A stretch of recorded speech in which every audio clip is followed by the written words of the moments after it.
Hello बच्चों, आज का क्वेश्चन है mathematics standard CBSE class 10 12 March 2020। Question number है 38।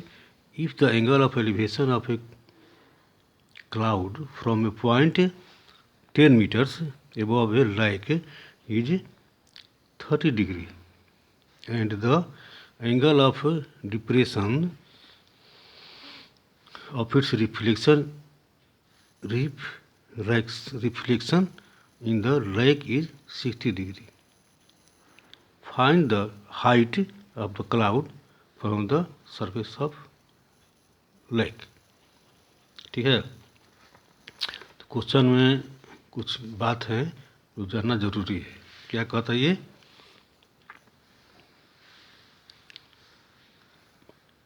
डिप्रेशन और एलिवेशन। डिप्रेशन और एलिवेशन समझ जाइए ठीक से। यह है पॉइंट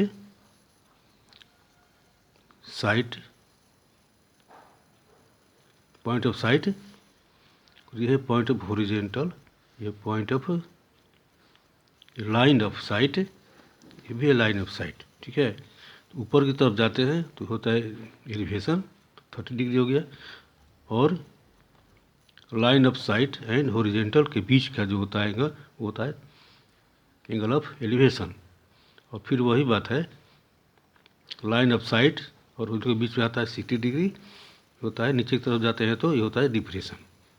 ठीक है, ये दो एंगल बनते हैं, लेकिन एक एंगल जो हॉरिजॉन्टल और लाइन ऑफ साइट के बीच बनता है वही होता है एंगल ऑफ डिप्रेशन। ठीक है, इतना समझ गए। और बात है समझने वाली इसमें कि कुछ रहा इसमें आगे रिफ्लेक्शन तो आप पढ़े फिजिक्स में, लेकिन हाँ मैथ्स में अगर रिफ्लेक्शन आ गया तो रिफ्लेक्शन वाले ये कह रहा है इसमें क्वेश्चन कि ये जो लेक है, ये तालाब है, इसका पानी का जो समतल भाग है ये काम करता है प्लेन मिरर का। पढ़े आप फिजिक्स में, प्लेन मिरर के सामने जाएंगे तो आपका साइज सेम और डिस्टेंस भी सेम दिखाई देगा। ठीक है, वर्चुअल होगा लेकिन सेम डिस्टेंस रहेगा। वही बात यहाँ पर है। बी क्या यहाँ से ये हाइट है,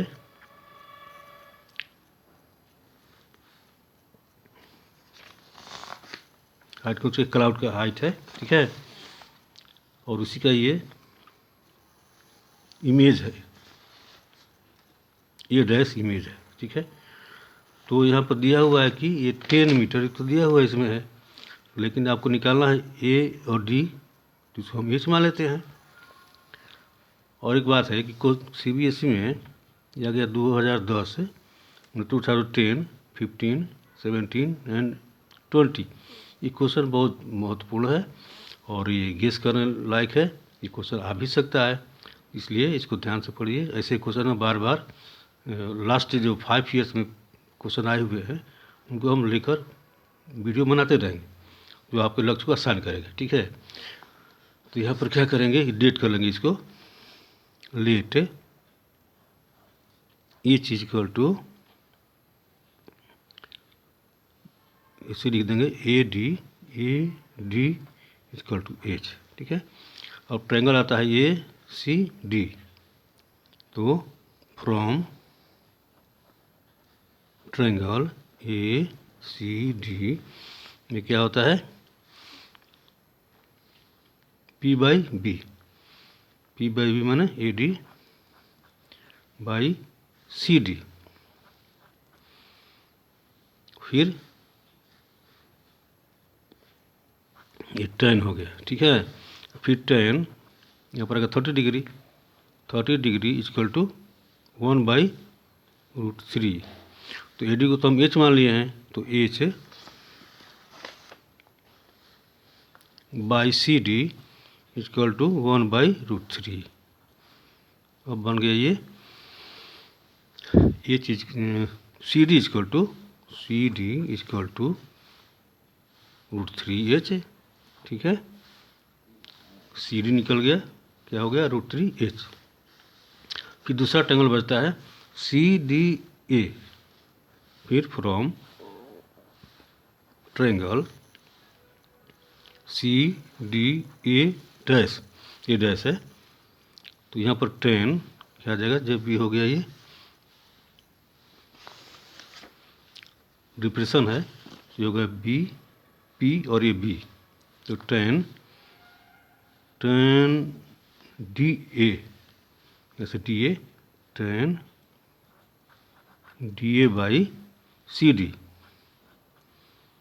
फिर 10 60 डिग्री इक्वल टू √3, तो डी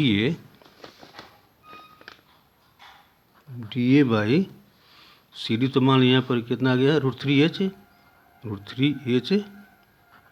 इक्वल टू √3, ठीक। तो डी ए का भी 3 पार्ट हो गया, डी ए का 3 पार्ट तो हो गया, क्यों चाहिए डी ए प्लस डी हो गया, और ए बी का 2 पार्ट, इतनी दूरी बराबर है जैसे यहाँ तक का, तो फिर डी ए